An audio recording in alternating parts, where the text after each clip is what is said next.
What's up, YouTubers? Got my Starbucks French roast out in my shop on a Sunday morning, bright and early. I got some Piper's Pleasure mixed with some No Bite Delight. Out here early today to get ready for holiday today, holiday dinner for Easter later on this afternoon with the family. So for those of you who celebrate Easter, happy Easter. I actually took the weekend off this weekend making pipes. I had to get my shop all in order. It was a mess, and new things that I got in.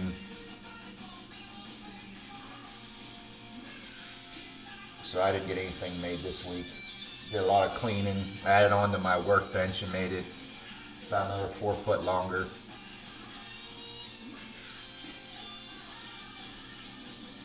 I'll show you what I got going on.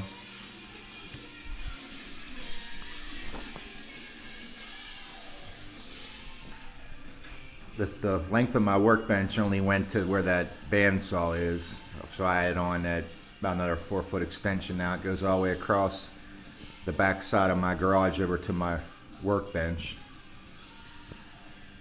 So added all that on, put some more tools on there. And if you take a look up on them shelves, yes, Joe Case gave up all the briar. He felt sorry for me and returned it. I am fully stocked now. Quick story, what happened was the first order of briar I had, it was a 75 piece order, and FedEx had said it got stolen from their depot in Nashville, Tennessee.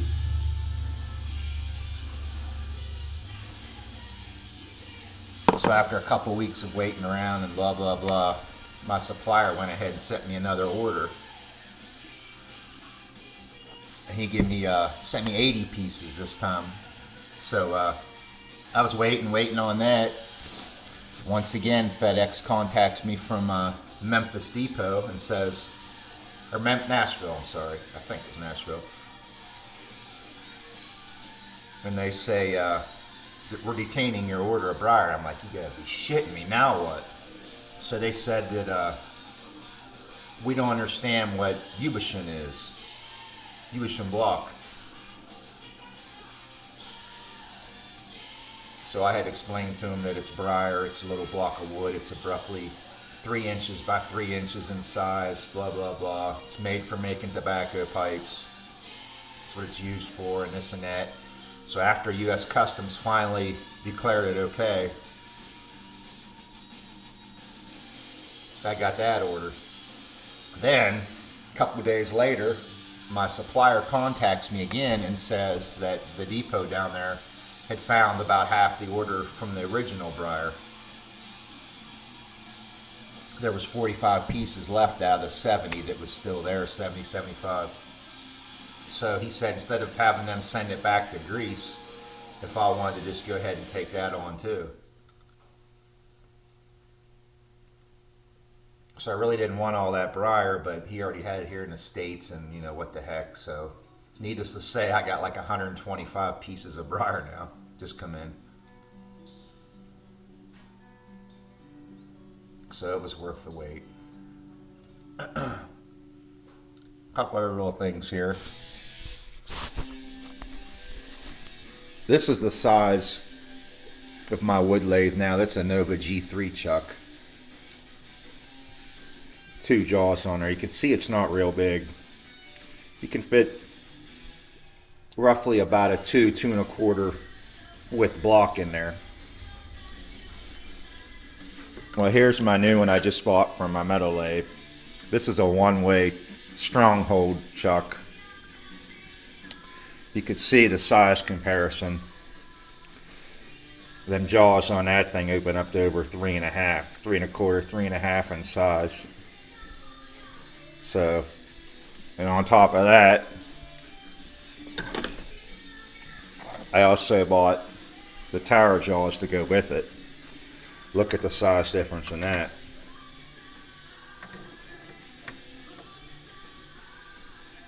So needless to say, I'll be able to really grip a nice piece of size block on there.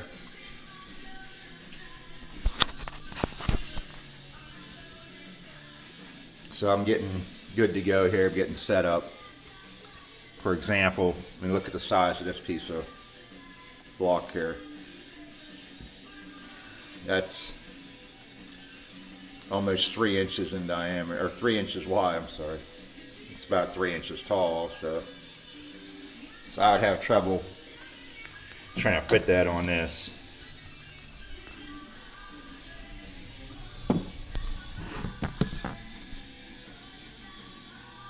Anyway, that's about all I got going on right now. Later on today, after I get back from dinner this evening, I have a couple more things I'll show you. They're down in my man cave. Other than that, take care and have a good Easter, guys. What's up, YouTubers? Using my tamper from Stovepipe, Donnie Clay. Orange.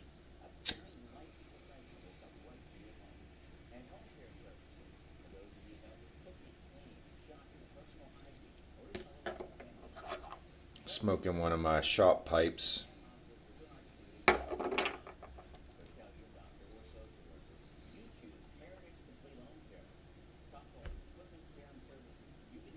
Massive poker. I showed this in one of my last videos. It was just basically one that was a scrap piece of briar that was bad. The shank cracked on me. Wasn't much I could do with it, so I made it a huge poker pipe. Comes up to my forehead, but still smokes great.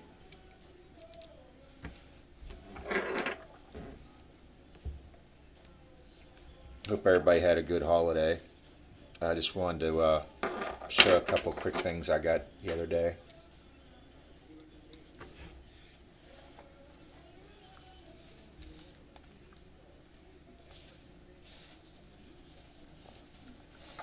Picked a nice Moretti up the other day.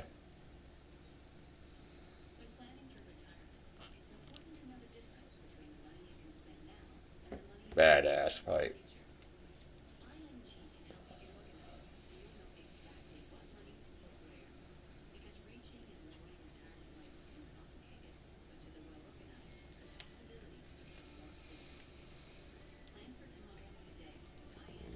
I think I'm going to make this one strictly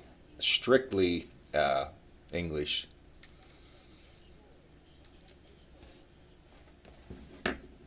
Pick that up, and I also got a little custom tamper with it.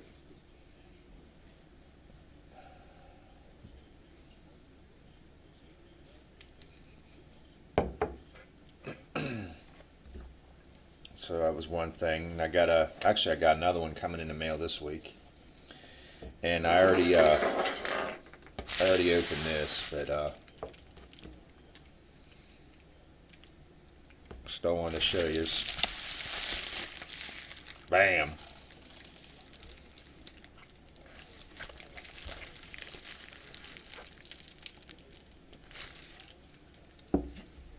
Cohiba Sigaloo 2. Bam.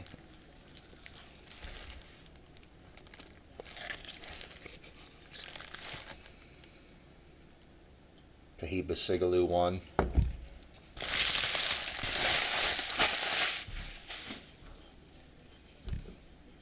I said I didn't have no problem ever getting Habanos coming in the country, but briar, imagine that, you have trouble. As always, a nice presentation. I've had a few of these ones before, but they're on the smaller size, but they're great for a 45-minute to an hour smoke. Beautiful cigar.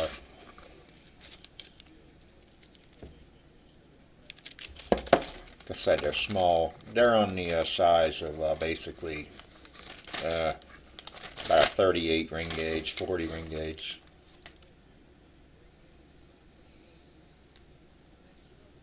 Perfect smoke when you don't have a lot of time. Very well constructed. That cap on there.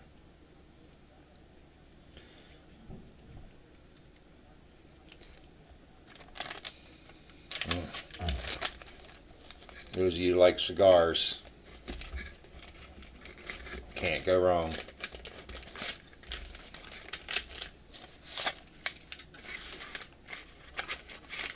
In the Cigaloo 2, I actually have never tried them before, I don't think. I've had the Cigaloo 3, 4, 5, and 6 actually.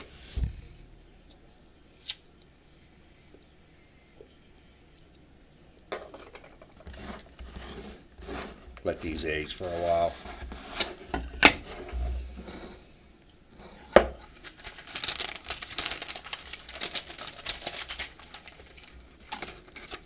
Oh yeah. Look them bad boys out.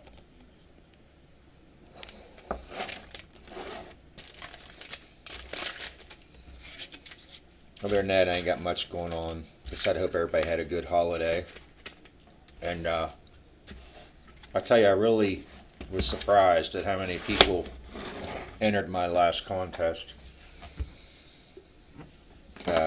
Most I ever had, I believe 50 some people entered, so I'll have the contest this week sometime when I get a chance in the evening. And what I'll do is I said I was going to give away 2 pipes, so I'll rack my pool set up there, and what I'll do is something like draw names out of a hat to enter into the rack, the pool rack to begin with, and I'll put the first batch in, make the break, first ball in wins the first pipe, and I'll start all over, put everybody's name back in the hat again, and do it again for a second chance. Or I'll figure something out like that on lines, I don't know.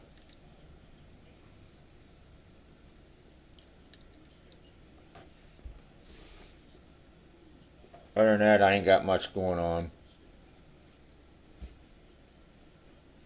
Getting ready for another work week. I took the weekend off. I didn't make any pipes this weekend. As you've seen in the earlier segment of my video, I just cleaned my shop up, got it organized, started to familiarize myself with my new lathe. Those of you who have a metal lathe, if somebody'd like to instant message me, or I know McNary has one, a jet lathe. I'm just curious of all the metal threads and stuff on there, how with the, you have to keep it lubricated and everything, how the wood chips affects that, getting in them threads and stuff like that. I mean, I've used a metal lathe in the weld shops I used to work in, but it was all metal, and wood's a different ball game with all them shavings. I'm just wondering how that affects the different parts of the threads and stuff on the lathe. Getting stuck in there, maybe stripping anything.